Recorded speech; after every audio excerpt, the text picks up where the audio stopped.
এই গাধাগুলাকে এক কথা 14 বার না বলে হয় না। এটা মুগুর রাখা দরকার স্টেজ এগুলোর জন্য।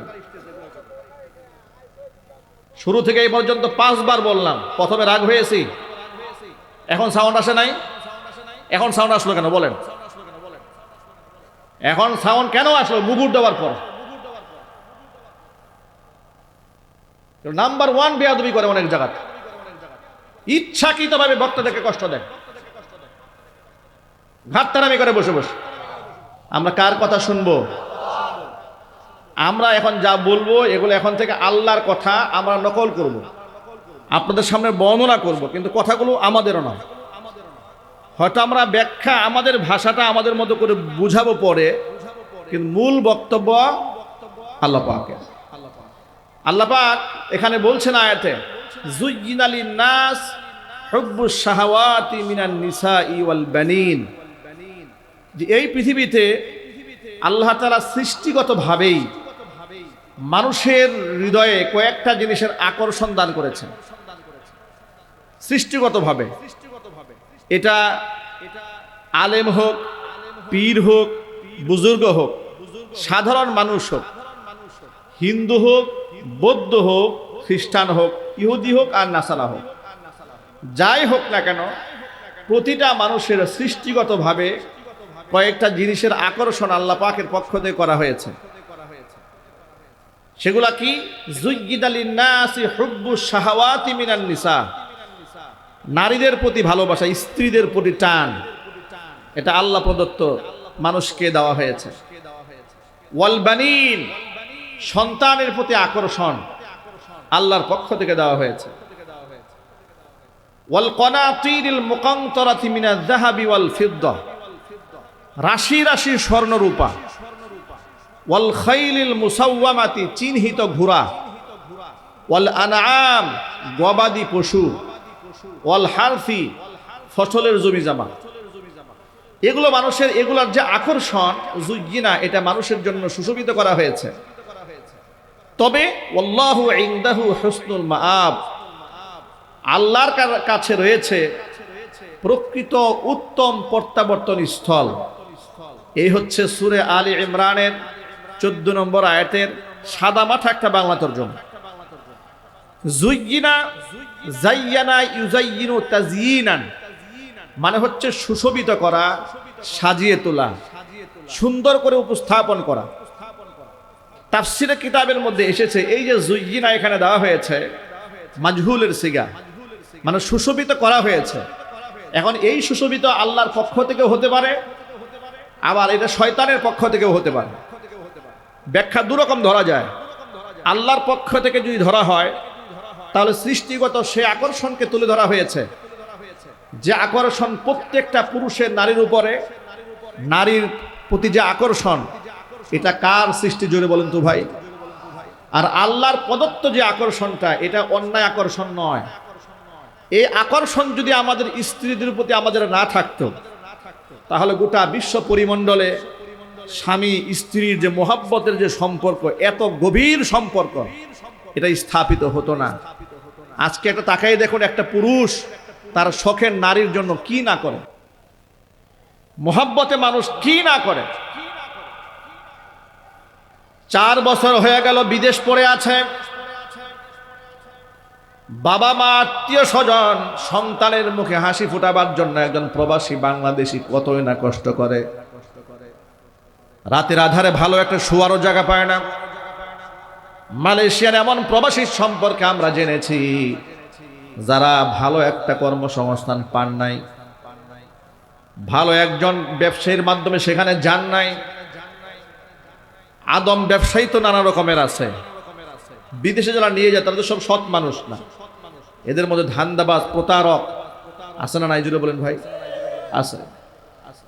সারা দিন সেখানে এখানে সেখানে অবৈধভাবে অবৈধ অনুপ্রবেশকারী হিসেবে কাজ করছে। রাতের বেলায় ঘুমাবে কোথায়? পুলিশ এসে দৌড়ানি দেয়। ওই পাম, সেখানে পাম্পের বিরাট বাগান আছে, পাম অয়েল আছে না, এই গাছ বাগানে সেখানে থাকে, সেখানে সাপ বিচ্ছুর ভয় আছে, নিদারুণ কষ্ট করে। একটা মানুষকে বেঁচে থাকার জন্য এত কষ্টের কোনো প্রয়োজন ছিল না। মানুষ নিজের স্ত্রীর সন্তুষ্টি কল্পে সন্তানকে একটু প্রতিষ্ঠিত করার লক্ষ্যে মানুষ জীবনে কতই না কষ্ট করে। কথা ঠিক না বেঠিক যদি বলেন? এই আকর্ষণটা এটা যদি আল্লাহর পক্ষ থেকে দেওয়া না হতো তাহলে স্বামী স্ত্রীর পবিত্র বন্ধনটা জুড়ত না। এই জন্য আল্লাহর পক্ষ থেকে এই আকর্ষণ চিরন্তন। সন্তানের প্রতি আকর্ষণ তো এর আল্লাহর পক্ষ থেকে এসেছে। হাদিস থেকে একটা প্রমাণ শোনায়, নবী করিম সাল্লাল্লাহু আলাইহি ওয়াসাল্লামের একজন সন্তান এসেছিল, সেই সন্তানের নাম ছিল ইব্রাহিম। শিশুকালে সন্তানটা মারা গেল। আল্লাহর হাবিব সন্তানটাকে কুলে উঠালেন। হুজুরের চোখ থেকে পানির ফোঁটা গড়ায় গড়ায় পড়ছে। সাহাবায়ে কেরাম বলছেন, আদাব কি ইয়া রাসূলুল্লাহ, হে আল্লাহর রাসূল আপনি কান্না করেন, আপনিও কাঁদেন। হুজুর বললেন, ইন্নাহা লা রাহমাতুন, এটা হচ্ছে ভালোবাসা, এটা সন্তানের প্রতি পিতার মহব্বত, এটা আল্লাহর পক্ষ থেকে ঢেলে দেওয়া হয়েছে। চিৎকার দিয়ে বলেন আল্লাহু আকবার। নবী করিম সাল্লাল্লাহু আলাইহি ওয়াসাল্লাম মক্কা ছেড়ে হিজরত করে মদিনায় গেলেন। দেখতে পেলেন যে ছোট্ট ছোট্ট বাচ্চাদেরকে অনেক বাবা মা চুমো দেয় না, আদর করে না, ভালোবাসে না। হুজুর জিজ্ঞেস করলেন, কি ব্যাপার তোমরা তোমাদের বাচ্চাদেরকে চুমো দাও না? জাহিলি যুগের কথা তো। তারা বলে ফেললো, হে আল্লাহর নবী আমরা তো এটা করি না, আমরা আমাদের বাচ্চাদেরকে চুমা টুমা দেই না। হুজুর বললেন, আল্লাহ পাক যদি কারো দিল থেকে রহমত উঠায় নেয় তাহলে আমার কি করার আছে? মানে বুঝালেন যে সন্তানের প্রতি মহব্বতটা এটা তো আল্লাহর পক্ষ থেকে একটা দয়া, এটা করো না। এই জন্য সন্তানকে মহব্বত করা, ছোট্ট বাচ্চাদেরকে চুম্বন করা সুন্নত। চিৎকার দিয়ে বলেন আল্লাহু আকবার। আল্লাহর পক্ষ থেকে যদি ধরা হয় তাহলে বৈধ আকর্ষণ। স্ত্রীর উপর আকর্ষণটা এটা অন্যায় আকর্ষণ নয়, সন্তানের প্রতি আকর্ষণ এটা অন্যায় আকর্ষণ নয়। কারণ হচ্ছে আল্লাহর নবী সাল্লাল্লাহু আলাইহি সাল্লাম বলেছেন, হুব্বিবা ইলাইয়ান নিসা ওয়াত-তিব ওয়া জুইলাত কুররাতু আইনি ফিস সালাহ। নবী করিম সাল্লাল্লাহু আলাইহি সাল্লাম বলেছেন, তিনটা জিনিসের আকর্ষণ আমার অন্তরের মধ্যে আল্লাহর পক্ষ থেকে ঢেলে দেওয়া হয়েছে। জোরে কোন আল্লাহু আকবার। কয়টা জিনিসের আকর্ষণ জোরে বলেন?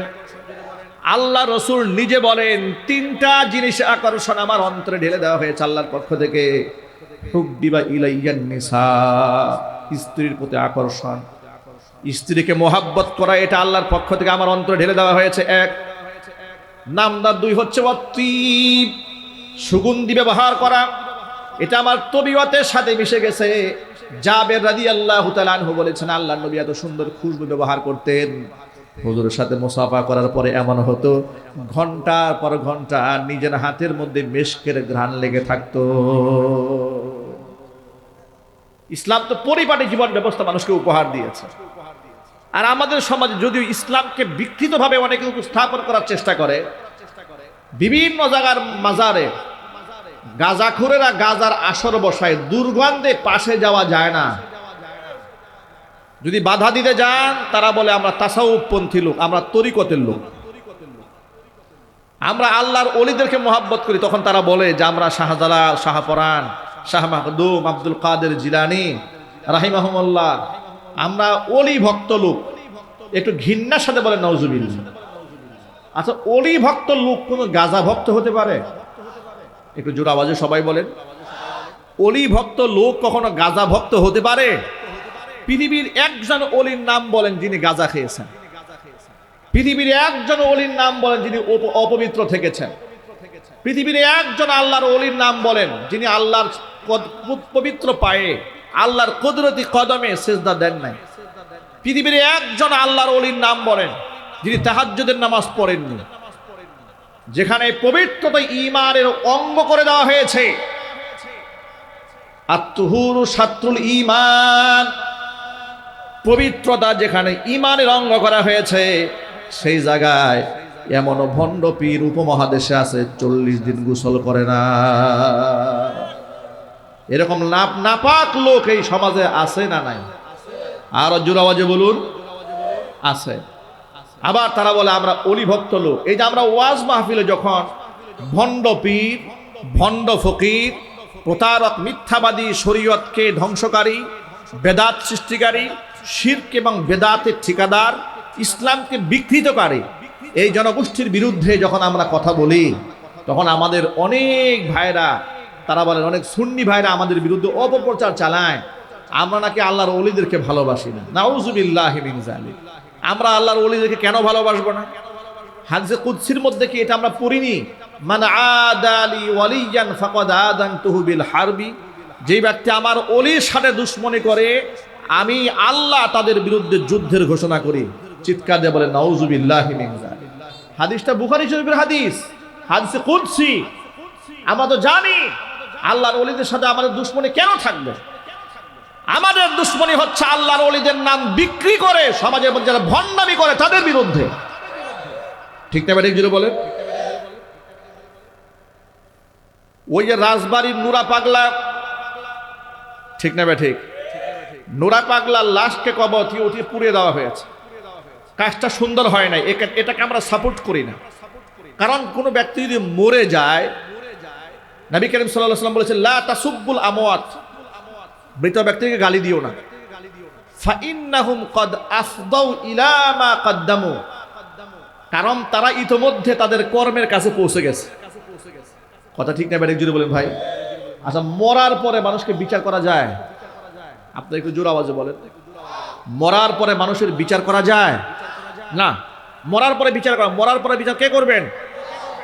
আপনি জেল বলেন, ফাঁসি বলেন, যা দেওয়ার আপনি জিন্দা অবস্থায় দেবেন, কিন্তু মরে যাওয়ার পরে আপনি তার বিচার করতে পারবেন না।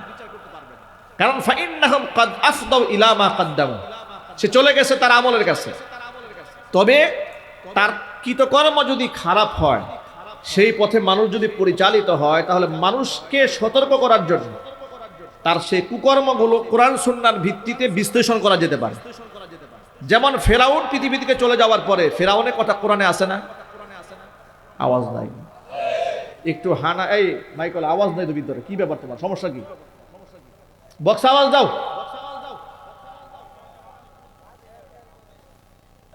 গাধাগুলাকে এক কথা 14 বার না বলে হয় না। এটা মুগুর রাখা দরকার স্টেজ এগুলোর জন্য। শুরু থেকে এই পর্যন্ত 5 বার বললাম। প্রথমে রাগ হয়েছি, এখন সাউন্ড আসে নাই। এখন সাউন্ড আসলো কেন বলেন? এখন সাউন্ড কেন আসলো? মুগুর দেওয়ার পর। নাম্বার 1 বেয়াদবি করে অনেক জায়গা, ইচ্ছাকৃতভাবে বক্তাদেরকে কষ্ট দেয়,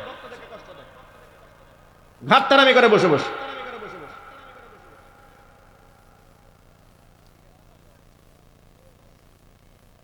ওয়াজ বন্ধ করে বলতে হয় যে তুমি সাউন্ড ঠিক করো, সাউন্ড ঠিক করো। ও কি বধির? ও কানে শোনে না কিছু? আল্লাহ হেদায়েত নসিব করো, যদি কোন আমিন। এখন সাউন্ড আসছে কেন? আসছে বলেন, কেন আসলো? এখন আসলো কেন?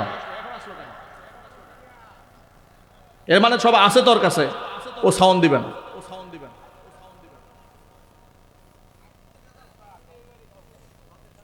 আল্লাহ হেদায়েত দান করুন, জোরে কোন আমিন।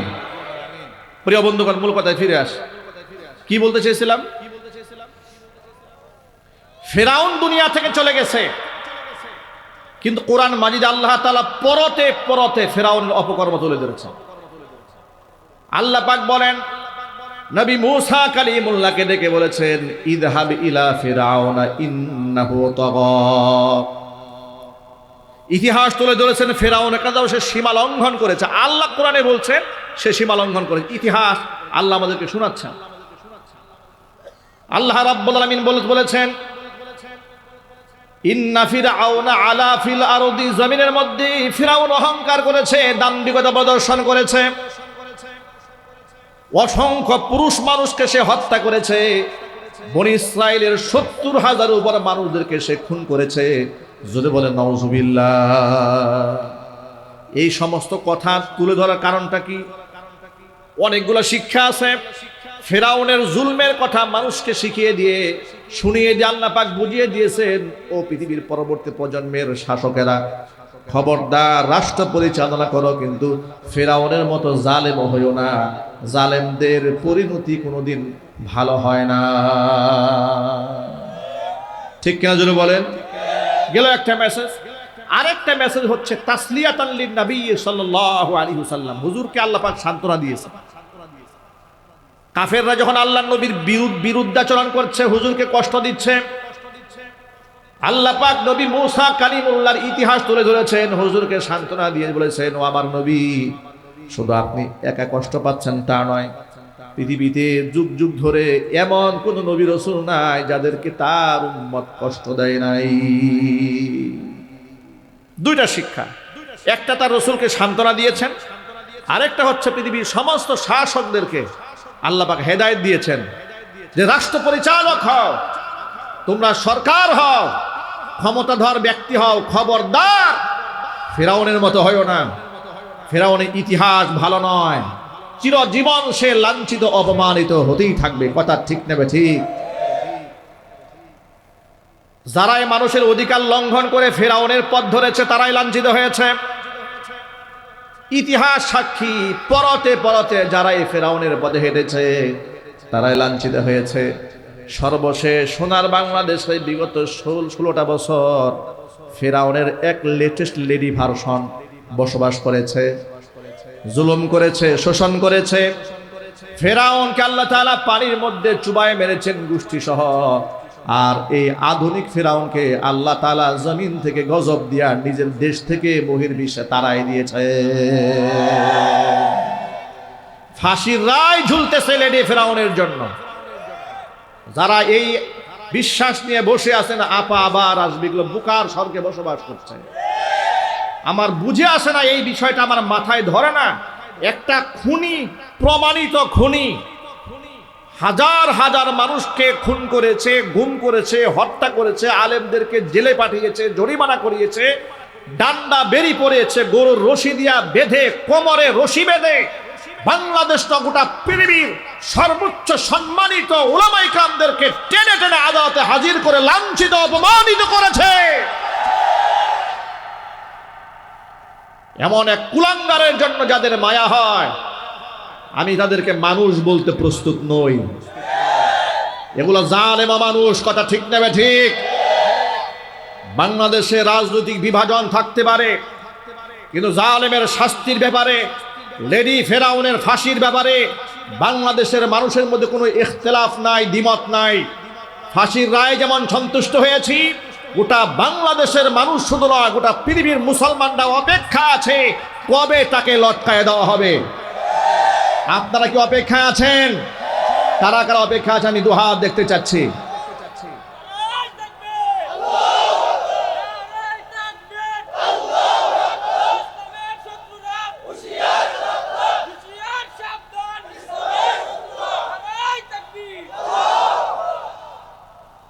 এখান থেকে তামাম পৃথিবীর সমস্ত শাসক গোষ্ঠীর জন্য হেদায়েত আছে। এই ঘটনার মধ্যে হেদায়েত আছে না? এই ফাঁসির রায় হওয়ার মধ্যে কি বর্তমানে যারা ক্ষমতা আছে এবং ভবিষ্যতেও যারা ক্ষমতায় আসবে তারা যেন আর হাসিনা হয়ে না ওঠে। ঠিক নেবে ঠিক? আপনি যত বড় রাজনীতিবিদ হন না কেন, হাসিনার চাইতে বেশি রাক্ষসী আপনি হতে পারবেন না। ঠিক নেবে ঠিক? জুড়ে বলেন। RAB, police, army, BGB, BDR, গোয়েন্দা, এনএসআই, ডিজিএফআই, ডিবি, কি নাই তার পক্ষে ছিল। ঠিক নেবে ঠিক? সবাই তার পক্ষে ছিল, কিন্তু বিপক্ষে চলে গেছে স্বয়ং আল্লাহ। আলেমদের চোখের পানি আর এক একটা বদদুয়া। বিশ্বাস করেন, ওয়াল্লাহি ওয়া রাব্বিল কাবা, আমি আল্লাহর নামের কসম করে বলছি আপনাদেরকে, 2018 সালে আমাকে মাহফিল মঞ্চ থেকে ধরে যখন জেলখানা আটকাই দিল, জিজ্ঞেস করেছিলাম আমার অপরাধটা কি। তারা বলল কোনো অপরাধ নাই, সব উপরের নির্দেশ। আমি নাকি মাহফিলে বসে ওদের বিরুদ্ধে উস্কানিমূলক কথাবার্তা বলি, এই জন্য আমাকে কি মামলা দিল? ককটেল মামলা। সকালবেলা আদালতে তুলে দিয়েছে 16টা ককটেল বোমা পাওয়া গেছে আমার কাছে, মামলা দিয়ে দিল। জেলখানায় ঢুকার পরে চোখের পানি ছেড়ে আল্লাহকে বললাম যে আল্লাহ, এই বিচার তো পৃথিবীর কারো কাছে দিতে পারবো না, সম্ভব নয়, বিচারটা তুমি করো। বিশ্বাস করেন এই রকম বদদুয়া শুধু আমি একা না, জেলখানায় অসংখ্য মাজলুমরা আল্লাহকে ডেকে ডেকে বলেছে, আল্লাহ জালেমের ফয়সালা তোমার হাতে, জালেমের ফয়সালা তোমার হাতে। শহীদ আল্লামা দেলোয়ার হোসেন সাঈদী রহমাতুল্লাহি আলাইহির বদদুয়া আমাদের এখনো মনে আছে। ঠিক না ভাই ঠিক? তিনি বলেছিলেন যে আল্লাহ আমাদের এত বড় ক্ষতি যারা করলো, গোটা জাতির সামনে তুমি ল্যাংটা করে দিও। মামুনুল হক একটা বদদুয়া করেছিলেন, আল্লাহ মামুনুল হক, এটাও আমাদের মনে আছে। নিজের স্ত্রীকে দিয়ে তার বিরুদ্ধে ধর্ষণের মামলা যখন করা হয়েছিল, তখন তিনি মুবাহালা করেছিলেন।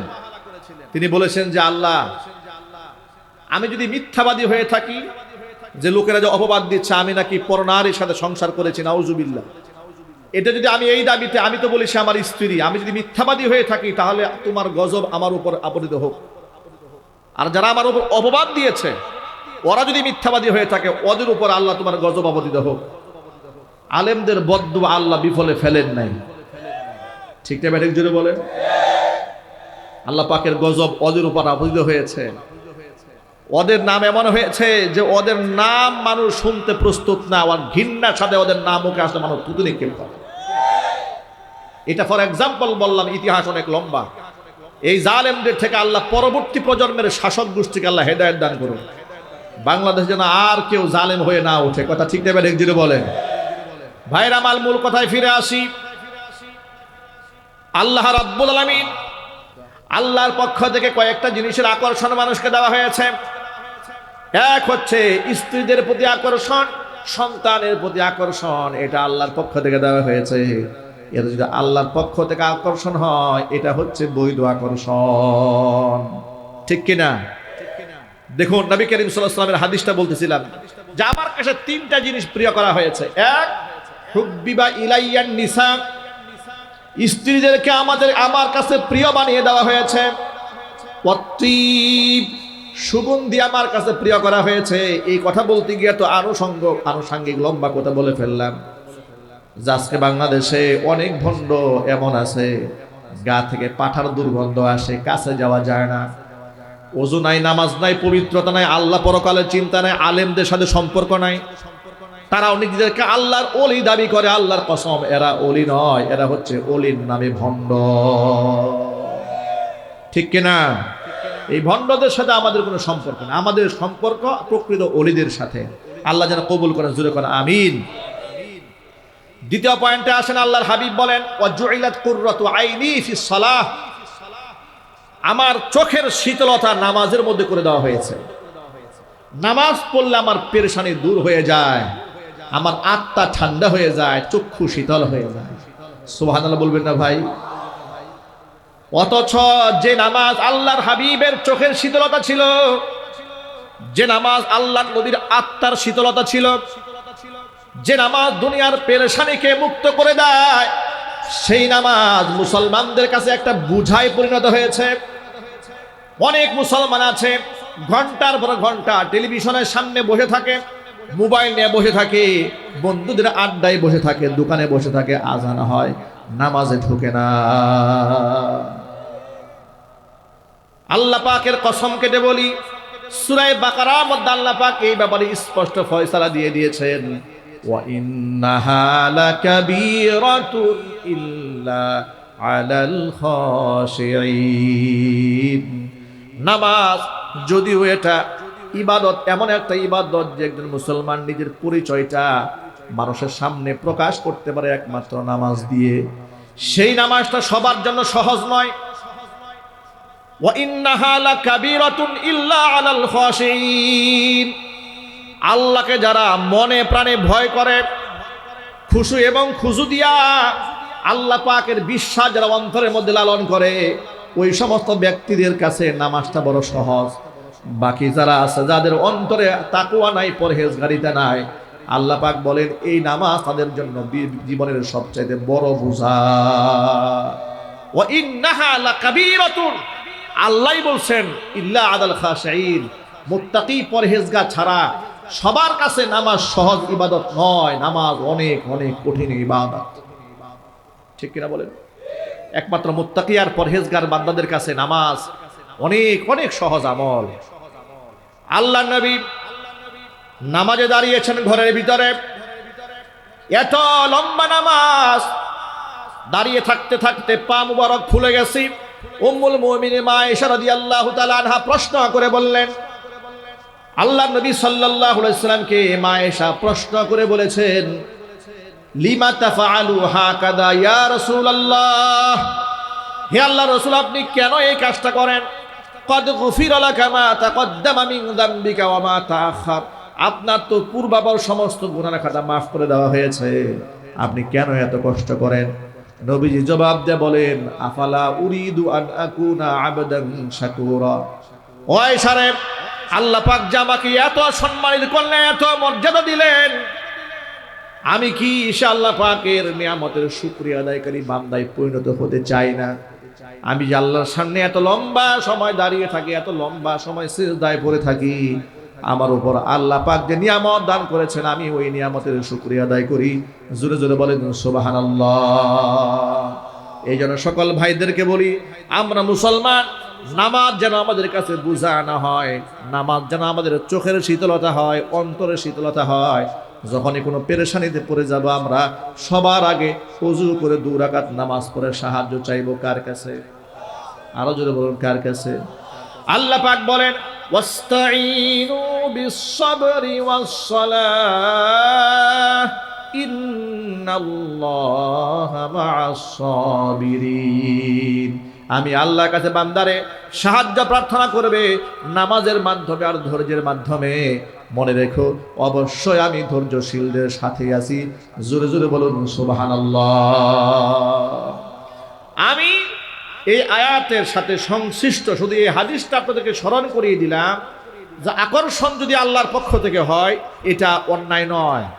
হুজুর বলেছেন, হুব্বিবা ইলাইয়ান নিসা ওয়া তিব ওয়া জুইলাত কুররাতু আইনি ফিস সালাহ। নামাজের মোহাব্বত আমার অন্তরে দেওয়া হয়েছে, চোখের শীতলতা বানিয়ে দেওয়া হয়েছে। স্ত্রীদের মোহাব্বত দেওয়া হয়েছে, সুগন্ধির মোহাব্বত আমার অন্তরে ঢেলে দেওয়া হয়েছে। আল্লাহ পাক যেন আমাদেরকে আমল করার তৌফিক দান করেন। ছোট্ট ছোট্ট মাসুম বাচ্চাদেরকে আল্লাহ নবী কত ভালোবাসতেন। এ দেখবেন, সাধারণত ছোট বাচ্চারা মুরব্বীদের সাথে খেলতে পছন্দ করেন, বাচ্চারা বাচ্চাদের সাথে খেলাধুলা করে। ঠিক না বে ঠিক? মানে হার জিন্স কি তরফ মাইল হতে হয়, এটা একটা মূলনীতি আছে যে প্রত্যেকটা জাত তার আপন জাতের প্রতি ধাবিত হয়। শিশুরা শিশুর সাথে, যুবকরা যুবকদের সাথে, বৃদ্ধরা বৃদ্ধদের সাথে খাতিরটা খুব ভালো জমে। বুড়ার সাথে জোয়ানের সাথে শিশুর খেলাটা মজা জমে না। কিন্তু পৃথিবীর মধ্যে একমাত্র ব্যক্তি, দুজাহানের বাদশা, ইমামুল মুরসালিন রাহমাতুল লিল আলামিন, খাতামুল আম্বিয়া নবিয়ুনা মুহাম্মদুর রাসূলুল্লাহ সাল্লাল্লাহু আলাইহি ওয়াসাল্লাম, তিনি এমন এক মহান ব্যক্তিত্ব ছিলেন যাকে দেখলে বাচ্চারা খেলাধুলা ফেলে দিয়ে হুজুরকে এসে জড়িয়ে ধরত। সুবহানাল্লাহ বলতে পারেন না আপনারা? আমাদের এই যে মুরব্বী বাবাদের অভ্যাস হয়ে গেছে বাচ্চাদেরকে ধমক দেওয়া, ঠিক না? যে নাতিরা একটু দুষ্টুমি করেছে, দিয়েছে এক ধমক। আর দেখবেন ছোট বাচ্চারাও, বুড়া বুড়ি মোটামুটি সহ্য করে না এখন, জানে গেলে ধমক দিবে, কানমলা দেবে, মারবে, পিটাবে, শাসন করবে। মানে মুরব্বীরা হয়ে গেছে একটা ত্রাসের জায়গা, ভয়ের জায়গা। আর হবেই না বা কেন? মসজিদে ছোট্ট একটা বাচ্চা নামাজে ঢুকেছে, বয়স 5 থেকে 6 বছর বা 7 বছর হয়েছে। ছোট বাচ্চারা তো একটু দুষ্টুমি করে, এদিক সেদিক করে, দৌড়দৌড়ি করছে। মুরব্বী বেচারা কোনো মতে সালামটা ফিরিয়ে, এই বাচ্চার একদিন কি ওর একদিন, ঠিক না ভাই? বুঝলে বলেন ভাই, এই দৃশ্য আপনারা দেখেন নাই মনে হয়? মানে বাচ্চা তো যে একটু ডিস্টার্ব দিয়েছে, এটা হয়তো 2-1জনের একটু ডিস্টার্ব হয়েছে। আর এই মুরব্বী যে ধমক দেওয়া শুরু করছে, উনার ধমকে বাদ বাকি নামাজি যেগুলো আছে, নামাজ ছেড়ে দৌড়ে পালানো অবস্থা। পুরা মসজিদকে মাথায় তোলেন, এটা কার বাচ্চা, কেন মসজিদে নিয়ে আসছেন, এর কি নামাজ পড়ার বয়স হয়েছে? সামনে দিয়ে দৌড় দেয়, পিছনে দৌড় দেয়, ধমক শুরু করে দিয়েছে। আপনি যদি ধমক না দিয়ে ওর 2টা চকলেট দিয়ে দিতেন, আমাদের আগামী প্রজন্ম নামাজি হয়ে যেত। ঠিক কিনা বলেন? আমরা বাচ্চাদেরকে আদর করি না, মোহাব্বত করি না, ভালোবাসি না। বাচ্চারা এমনি দূরে চলে যায়। মিডল ইস্টে, মধ্যপ্রাচ্যের অনেক মসজিদে বাচ্চাদের জন্য চকলেট রাখা হয়, ফ্রিজে পানি রাখা হয়। শুধু মিডল ইস্টের কথা বলবো কেন, কয়েকদিন আগে ঢাকাতে ডিউএসএস মিরপুরে, সেখানে দেখলাম যে আপনার 6 থেকে সম্ভবত ক্লাস 10 পর্যন্ত বাচ্চাদের জন্য সাইকেল উপহার রাখা হয়েছে। সাইকেল 40 দিন 5 ওয়াক্ত নামাজ জামাতের সাথে মসজিদে এসে আদায় করতে পারলে একটা করে সাইকেল উপহার দেওয়া হবে। ডিউএসএস কর্তৃপক্ষ এটা একটা উদ্যোগ নিলেন। দেখলাম যে অসংখ্য ছেলেরা ছোট্ট ছোট্ট, এমনকি সেখানে দেখেছি আপনার 7-8 বছরের বাচ্চারা এই পুরস্কার পেয়ে গেছে। সাইকেল পুরস্কার পাবে এই লোভনীয় অফারে 40 দিন জামাতের সাথে নামাজ আদায় শুরু করে দিয়েছে। ভাবতে পারেন একটা এলাকার মানুষের চিন্তা চেতনা কত সুন্দর হলে, তাদের আগামী প্রজন্মকে পবিত্র রাখার চিন্তা ভাবনা কত পবিত্র হলে এমন একটা উদ্যোগ তারা নিয়েছেন। তো এরকম পবিত্র মানুষ আমাদের দেশেও আছে, ঠিক না ভাই? আমি এ দ্বারা আমি আমার মুরব্বী বাবাদের কষ্ট দিতে চাইনি, শুধু বুঝাতে চেয়েছি যে আমরা বাচ্চাদেরকে মহব্বত করব, ধমক দেব না, আমরা ওদেরকে আদব শেখাবো। বলেন ইনশাআল্লাহ, জুড়ে বলেন ইনশাআল্লাহ। আল্লাহ যেন কবুল করেন, জোরে বলেন আমিন। ভাইরা আমার, আল্লাহর পক্ষ থেকে এই মহব্বত আল্লাহর নবীর অন্তরে ঢেলে দেওয়া হয়েছে, সুতরাং এটা দূষণীয় নয়। স্ত্রীর প্রতি আকর্ষণ এটা অন্যায় আকর্ষণ নয়। যদি আপনি বিবাহ করেন, যদি আপনার মনের মধ্যে এই নিয়ত থাকে আল্লাহ আমি বিবাহ করেছি আমার যৌবনের হেফাজতের জন্য, যদি আপনার নিয়ত থাকে আমি স্ত্রী নিয়েছি, বিবাহ করেছি, আমার একাধিক সন্তান হবে, উম্মত বাড়বে, কিয়ামতের ময়দানে নবী করিম সাল্লাল্লাহু আলাইহি ওয়াসাল্লাম বেশি উম্মত নিয়ে গর্ব করবেন। যেমন একটা হাদিসের মধ্যে আল্লাহ নবী বলেছেন তাযাওয়াজুল ওয়াদুদাল ওয়ালুদ ফাইন্নী মুকাথিরুম বিকুমুল উমামা ইয়াউমাল কিয়ামাহ, তোমরা অধিক সন্তান গর্ভে ধারণকারী মেয়েদেরকে তোমরা বিবাহ করো, কারণ অধিক উম্মত নিয়ে কিয়ামতের ময়দানে আমি অন্য নবীর উম্মতদের উপর গৌরব করব। জোরে বলেন আল্লাহু আকবার। সেজন্য আপনি স্ত্রীদের প্রতি আকর্ষণ এটা আপনার অন্যায় নয়, বানিন সন্তানের উপর আকর্ষণ এটা অন্যায় আকর্ষণ নয়, যদি আপনার নিয়তটা ভালো হয় যে আমার সন্তান দ্বীনের পথের মুজাহিদ হবে, ইনশাআল্লাহ বলেন। আর আমাদের অবস্থা এই হয়েছে, দেখেন আমাদেরকে কিভাবে আমাদের ঈমানকে হত্যা করা হয়েছে। এনজিও মহিলারা বাড়িতে বাড়িতে এসে ক্যাম্পেইন করে, একটি সন্তান হলে ভালো হয়, দুটো হলে আর নয়। এই স্লোগানটা কি দেশে আছে না নাই? মা বোনরা শুনতে পাচ্ছেন, প্রিয় মায়েরা বোনেরা, এরা আল্লাহর কসম এই স্লোগান যারা দেয় এরা আমাদের বন্ধু নয়, এরা আমাদের শত্রু। এরা আমাদের কি?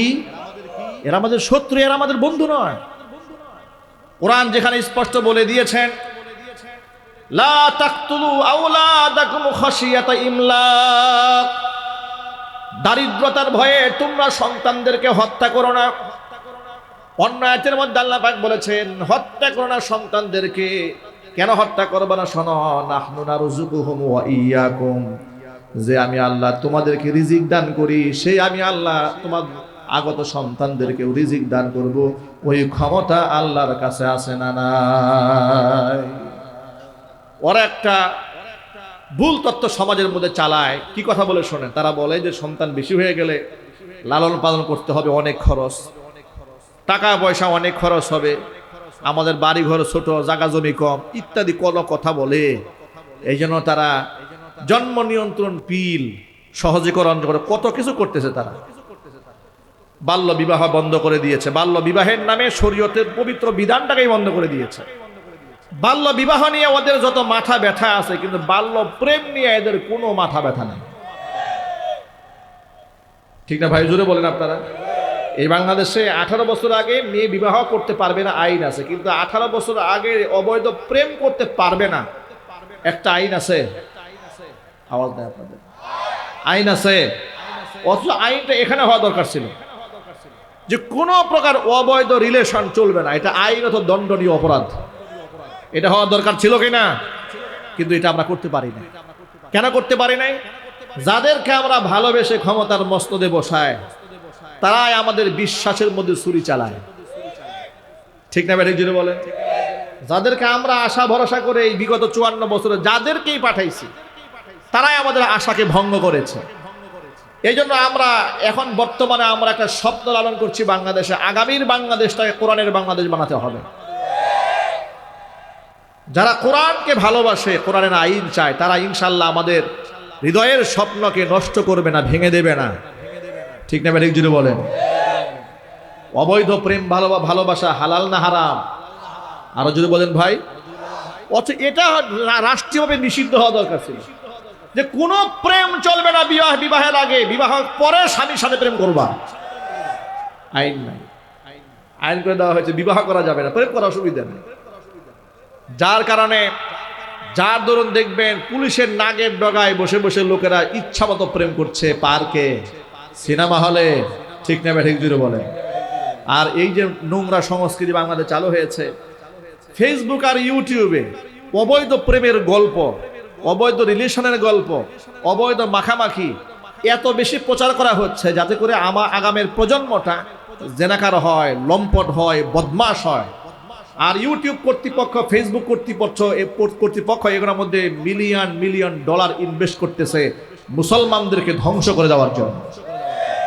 এগুলো তারা আমার যুবক ভাইরা বুঝে না। তারা মনে করে সর্বনাশ, একটা মেয়ে নিয়ে একটা ভিডিও বানাইলে তো $10 চলে আসতেছে, মেয়ে নিয়ে একটা ভিডিও বানালে তো আমার মাসে 5 লাখ টাকা ইনকাম। কেউ গর্বের সাথে বলে যে আমাদের মাসে 10 লাখ টাকা ইনকাম হয়েছে। যারা হারাম রিলেশন করে নারী পুরুষের ভিডিও বানিয়ে অশ্লীল ভিডিও এবং কন্টেন্ট তৈরি করে মাসে 10 লাখ, 50 লাখ, 1 কোটি টাকাও তোমরা ইনকাম করতে পারো, আল্লাহর কসম তোমার 1 কোটি টাকার মূল্য ইমানদারের কাছে পেশাবের সমতুল্য নয়। ঠিক কিনা বলেন? ইমানদারের কাছে 1 মুঠো পবিত্র ভাতের মূল্য আছে, কিন্তু হারাম ইনকামের ওই কোটি টাকার মূল্য একজন ইমানদারের কাছে সরিষা দানা পরিমাণও না। ভাইরা আমার, তাহলে মূল কথায় ফিরে আসি। যা বুঝাতে চাইলাম সেটা হলো সন্তান আদি এগুলা বেশি হওয়ার মধ্যে কোনো অকল্যাণ নাই, বরং নবীজি সাল্লাল্লাহু আলাইহি ওয়াসাল্লাম আমাদেরকে উদ্বুদ্ধ করেছেন। আল্লাহ পাক যেন বিষয়টাকে আমাদের সকল সমাজের নাগরিক যারা আছেন, এমনকি দায়িত্বশীল যারা আছেন, তাদের সকলকে বুঝার তৌফিক দান করেন। জোরে কোন আমিন। ওয়াল বানিন ওয়াল কানাতিরিল মুকানতারাতি মিনাজ যাহাবি ওয়াল ফিদ্দা, রাশি রাশি স্বর্ণ রূপা। স্বর্ণ রূপার আকর্ষণ আমাদের অন্তরে আছে না নাই? জোরে বলেন। যদি এটা বৈধ আকর্ষণ হয়, মানে পবিত্রভাবে হয়, সীমা লঙ্ঘন করে না হয়, চুরি করে নয়, ডাকাতি করে নয়, জেনা বদমাশি করে নয়, তাহলে এই সীমিত আকাঙ্ক্ষা এটা দূষণীয় নয়, এটা আল্লাহর পক্ষ থেকে এসেছে। ওয়াল খাইলিল মুসাওয়ামা, চিহ্নিত ঘোড়া, মানে এটা যুদ্ধের বাহন, অসুবিধা নাই। বর্তমানে যদি আপনার স্বপ্ন থাকে, আকর্ষণ থাকে, আমি একটা মিসাইল বানাবো, ক্ষেপণাস্ত্র তৈরি করতে চাই, এই আকর্ষণ আপনার জন্য দূষণীয় নয়। আর বাংলাদেশ যে প্রেক্ষাপট, এই বাংলাদেশে অসংখ্য অস্ত্রের গুদাম থাকা দরকার। কথা বলে না কেন? এই দেশের শত্রুরা যে প্রতিনিয়ত প্রকাশ্যে যে এই দেশের প্রতি যেভাবে হুমকি ধামকি দিচ্ছে, প্রতিনিয়ত আমাদের পার্শ্ববর্তী ভারত থেকে আমাদেরকে হুমকি দেওয়া হচ্ছে না ভাই? এই যে গতকালকে ফাঁসি রায় হওয়ার পরে দেখবেন মিডিয়ার অবস্থা কি। হ্যাঁ, মিডিয়াতে কি পরিমাণ বিদ্বেষ এই দেশের উপরে, বলা হচ্ছে এই দেশটাকে একটা জঙ্গি রাষ্ট্র। নাউজুবিল্লাহ বলেন। আমাদের দেশ জঙ্গি রাষ্ট্র? আপনাদের চুপ থাকছেন, সন্দেহ আছে নাকি? আমাদের দেশ কি জঙ্গি রাষ্ট্র? জুলাই আগস্টের বিপ্লবী যারা মুক্তিযুদ্ধে, যারা 2024-এর জুলাই আগস্টে, তারা নাকি এই দেশে মৌলবাদ কায়েম করছে। নাউজুবিল্লাহ।